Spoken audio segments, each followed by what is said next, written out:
Hey everybody, it's Crazy Uncle. I figured today I was going to change things up a little bit because I noticed that my previous couple videos were, yeah, they were deep, but they were also a little depressing. So I figured I'd light things up a little bit. Now, though I can't tell a joke like Terrence Popp or really add on to one and run it like Blake can, and I ain't quite as good as the critical drinker, and I really wish I could rant as good as Razorfist. Grab yourself a drink and let's talk for a minute. By the way, homemade wine. I'm out of beer at the moment. Learn how to make wine. It's some strong shit. Anyways, I wanted to talk to you today about especially you younger folks out there, because most of you didn't grow up pre-information age. And what do I mean by that is around 1997, 2002 is when the information age actually began. I remember because 97 was the year I graduated high school. Yes, I'm one old motherfucker. But because of that, you got to realize if you're young, we have a different perspective than you do.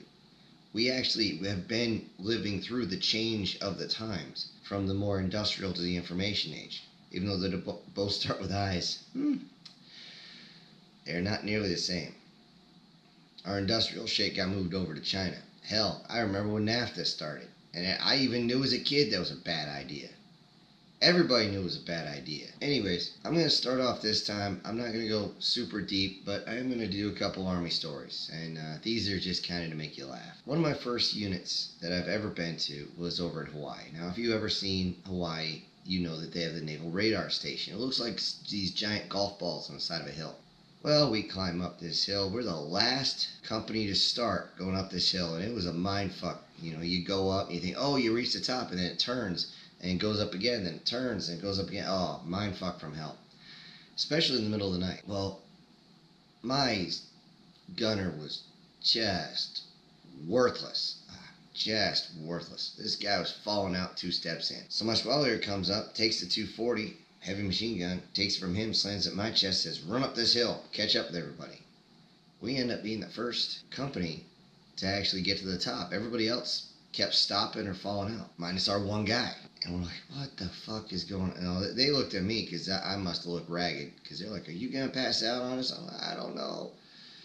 Well, we end up bedding down, and it's noise and light discipline. So you can't smoke, and you try not to talk at all. And it's Hawaii, so all you need is literally a poncho liner, which is one of the greatest pieces of military equipment ever created. If you don't believe me, ask the popster out there. He'll explain that one for you. Anyways, as punishment for this guy being basically such a worthless piece of shit, he had to do hour on, hour off as roving guard then, which worked good for me. That just meant I didn't have to wake up. And we're all very quiet. We're all just, you could hear a mouse fart. It was so quiet. And we hear the other guard on with him go, dude, what the hell happened? And all we hear is, man, I don't know, but I was sucking hard when I got to the balls.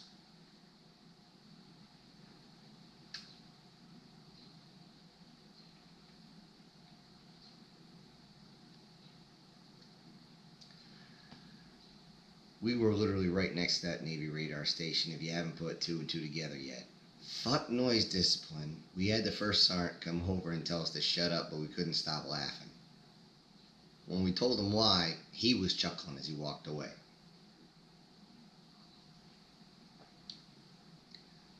I bring this up because the infantry guy like me, you gotta realize, weird shit happens all the time.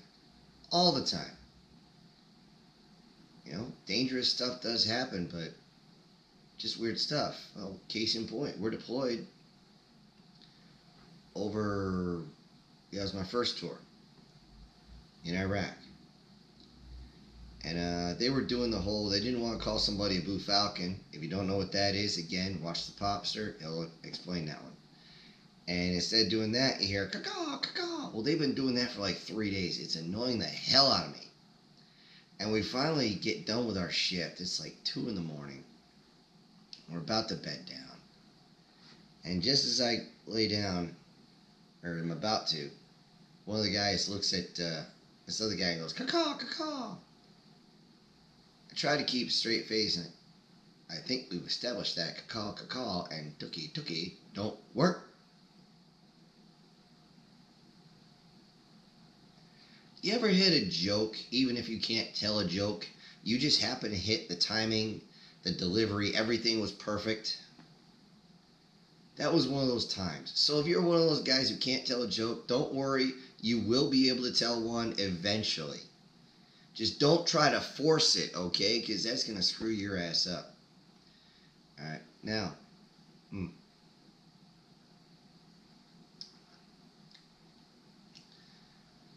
Another funny Army story for you. I was greener in grass at this point, at my very first unit. We're going to the Mount City, MOUT, Movement on Urban Terrain. And we're the OPFOR, the opposing force. So our job was to cause all sorts of holy hell for them. To this day, I still don't know how my squad leader at that point was able to time everything so we could get in. But he did. He got us all in. We got to the roof where the guard was, the roving guard. We friggin' hog-tied his ass on the roof. We snuck in, and we spent probably a good 2 hours just roving the place, taking weapons away, pulling gear, stealing MRE. Yes, just we didn't have any. We'd been out and we couldn't get a resupply. Which, by the way, is fairly common in the infantry, but we can get into that later. And we're going around, and this is when inking, it's what they used to call it. Inking was normal. And what that is you take one of the Sharpies, because they were brand new at the time, and you put it across the neck, preferably in red. You can't do this anymore. Don't even try.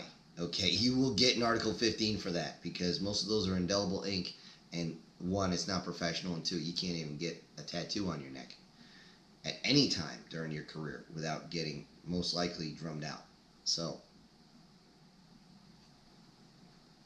we did all that sort of shit, but the worst thing any of us did was we found their RTO, their radio telephone operator, passed out just like this. Literally face on the desk, radio in his ear.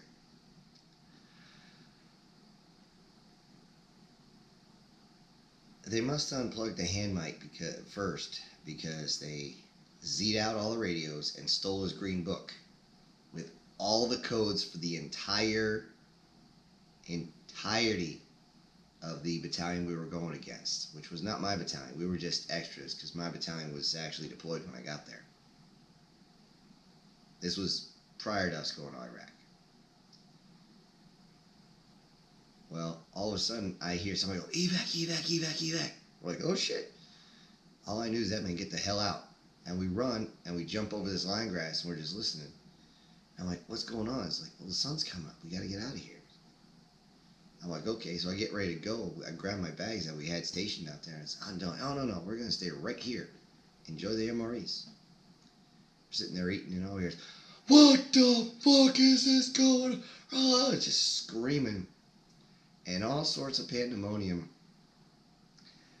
Come to find out that, what was it, Sergeant Major, their battalion sergeant major, their company commander, and their first sergeant had all either had something swiped or been inked a little bit on their neck. We couldn't even see who they were because they were wrapped up pretty good.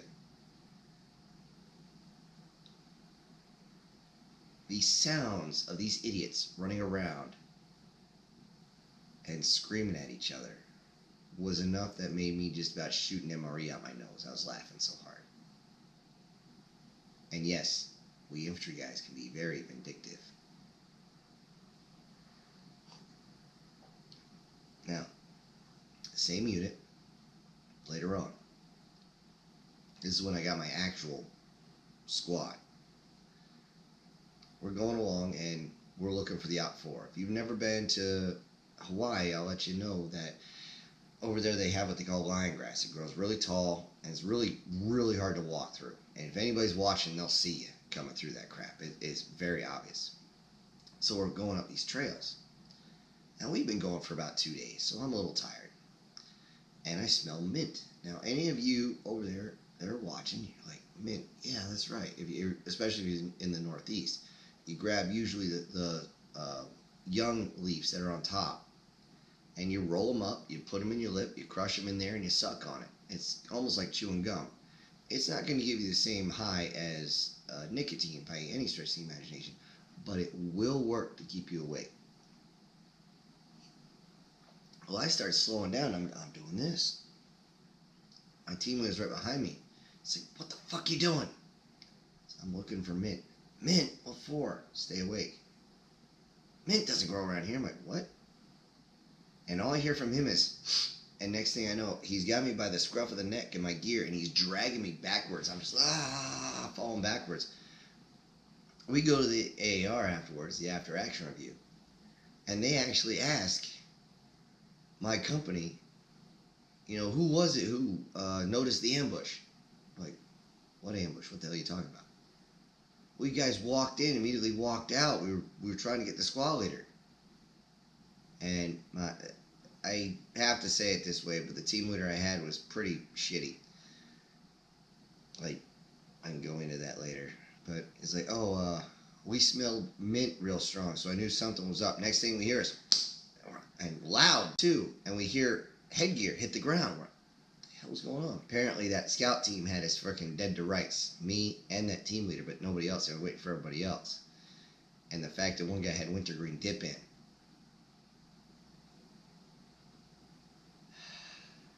Guys, you gotta watch these vices. Another field exercise, we followed a platoon for like 2.5, 3 days. Because one of the gunners was a dipper, and he was either the gunner or the AG. One of them was a dipper, the other one was in the sunflower seeds, which had just started coming out in a big way. So we literally would look around and say, oh, they probably bed down here. Oh, yep, we found it. Sunflower seeds and the chaw's there, so the gun was facing this way. So, hold on. Get on the radio. Hey, they're probably in grid, yada, yada, yada, blah, blah, blah. Next thing we know, blanks are going off 5 minutes later. Yeah, that one, when they found out about it, that started a brawl afterwards. The weekend after we got back.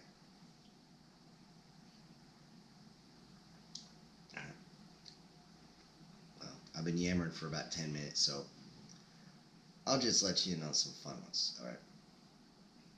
And this is, I believe, Pop calls them Wango Tango, the trouble with the ladies. Or does that one have a specific whatever. Again, still Hawaii. I'm trying to keep it regional on that. I go out to the clubs, back when clubs were a thing, because cell phones were still in their infancy and Tinder wasn't a thing yet. Neither was Instagram or all the other ones. The closest we had was MySpace. Yeah, I'm that old. Anyways, I take this one lady, or pick her up. We go back to her place on Pearl Harbor, which I thought was kind of weird, but I'm like, yeah, whatever.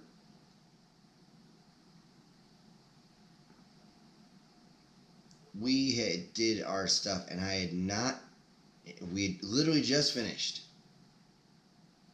Well, she finished several times, because I always give the 10 dick. But I hadn't even pulled out, and she actually goes, wow, my husband never fucks me like that.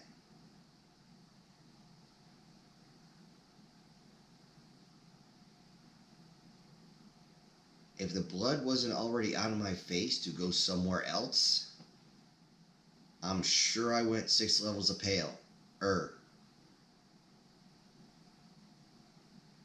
And just freaked. You're married? What the hell's wrong? And she didn't think anything was wrong with it. She was actually yelling at me for being an asshole. Like, what the hell?